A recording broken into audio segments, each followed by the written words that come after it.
Halo sobat semua, selamat datang kembali di channel Donghua TV. Bagaimana kabarnya sobat semua? Pastinya baik-baik saja kan? Tak lupa, saya selalu mendoakan agar sobat semua diberikan kesehatan dan dilancarkan semua urusannya. Di video kali ini, saya akan melanjutkan cerita dari Donghua Legendary Twins di part ke-6-nya. Pada part sebelumnya, Xiaoyu yang sedang melawan Yulang di tengah kobaran api berhasil meloloskan diri dengan menyusutkan tulangnya. Namun saat ia akan ikut membantu Hua Wuku dan Tie Xinlan melawan Oya Dingdong, Yulang malah menghancurkan bangunan itu dan keluar dari kobaran api menyerang Xiaoyu. Oya Dingdong dan Yulang akhirnya bekerja sama untuk melawan mereka. Akan tetapi Xiaoyu kini menyadari kelemahan dari kerjasama mereka. Ia lalu memberitahukan rencananya kepada Hua Wuku dan Tie Xinlan, di mana mereka akan melawan Oya Dingdong dan Yulang 1 lawan 1.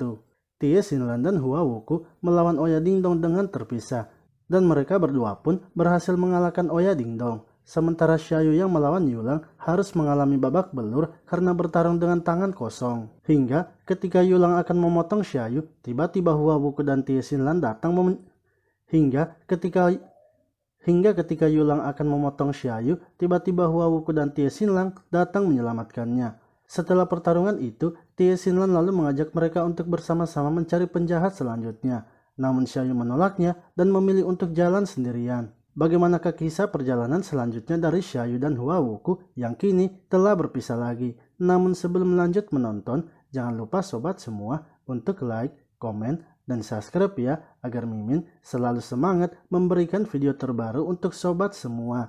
Tak perlu berlama-lama lagi, langsung saja kita kocok ceritanya.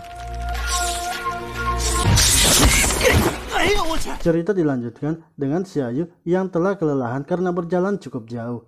Ia kemudian membuka poster penjahatnya dan melihat penjahat Xia Mimi. Namun karena menurutnya poster itu sudah tidak menggambarkan keadaan penjahat itu sekarang, sama seperti Oya Dingdong sebelumnya, ia pun akhirnya membuang poster tersebut. Lalu tiba-tiba Xiaoyu merasakan ada seseorang yang mengawasinya. Xiaoyu kemudian mengejarnya dan menanyakan mengapa orang itu mengikutinya. Saat Xiaoyu akan berhasil menangkapnya, ia ternyata telah berada di tepi jurang. Orang itu lalu menendang Xiaoyu dan membuatnya terjatuh di jurang tersebut. Namun untungnya Xiaoyu tersangkut di sebuah pohon.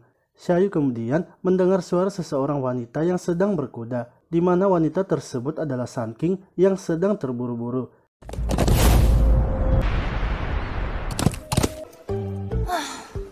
Tie Xinlan dan Hua Wuku ternyata sedang bersembunyi dari kejaran Sun King.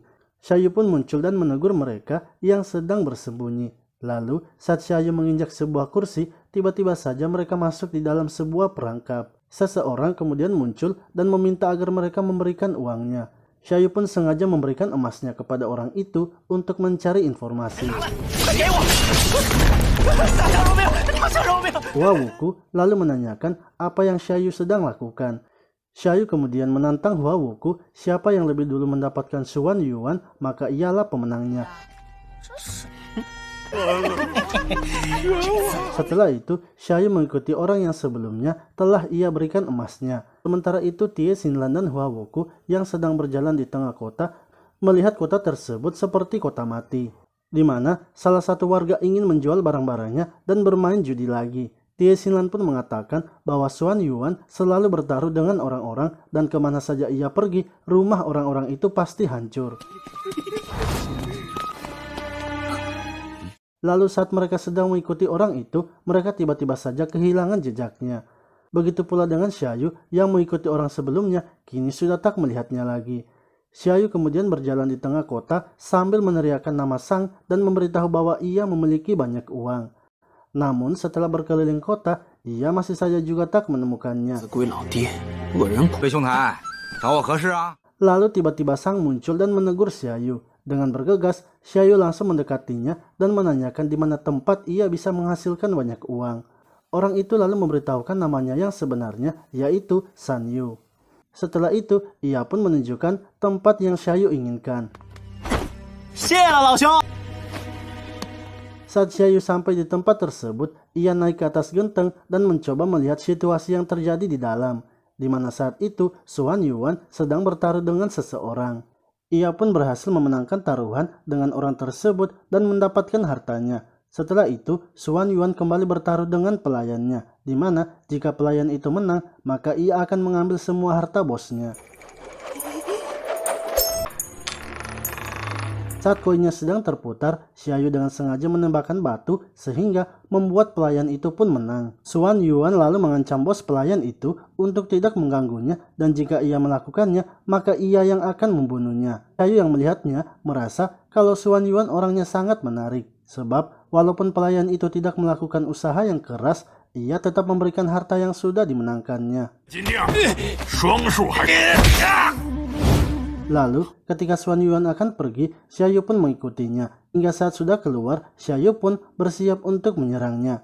Namun tiba-tiba saja Yulang muncul dan menantang Xuan Yuan. Yulang mengatakan bahwa hari ini putri ke-9 Murong akan bertunangan. Ia ingin agar Xuan Yuan bertaruh dengan semua orang yang ada di tempat Murong. Jika Xuan Yuan kalah, maka ia harus menjadi pengikutnya dan menjadi pelayannya. Dengan senang hati, Xuan Yuan langsung menerima tantangan dari Yulang. Xiaoyu pun mempertanyakan dengan apa yang Yulang sedang lakukan.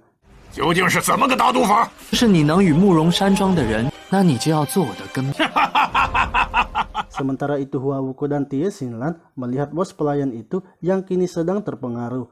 Hua Wuku lalu menyadarkannya dan menanyakan di mana keberadaan Xuan Yuan. Bos itu kemudian menunjukkan jalannya, yaitu ke Gunung Murong. Dengan bergegas, Hua Wuku dan Tie Xinlan pergi menuju tempat tersebut.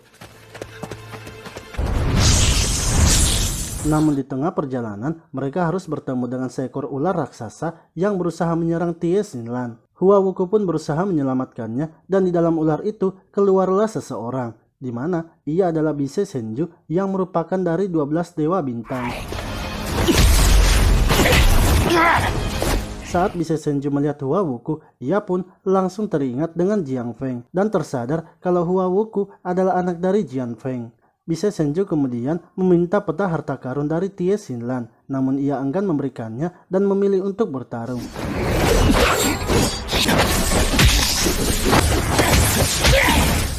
Lalu Bise Senju menceritakan bahwa teknik yang Hua Wuku gunakan itu ia pernah melihatnya 17 tahun yang lalu, dan orang yang menggunakannya sudah tewas di depan matanya. Hua Wuku pun menyadari kalau yang Bise Senju maksud adalah orang tuanya.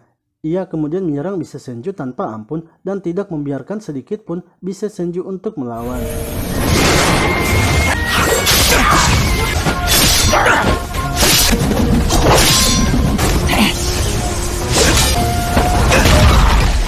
Hua Wuku kemudian menanyakan apakah hubungan Bise Senju dengan kejadian yang ia maksud. Namun Bise Senju tak ingin mengatakannya dan langsung mengeluarkan asap beracun untuk melarikan diri.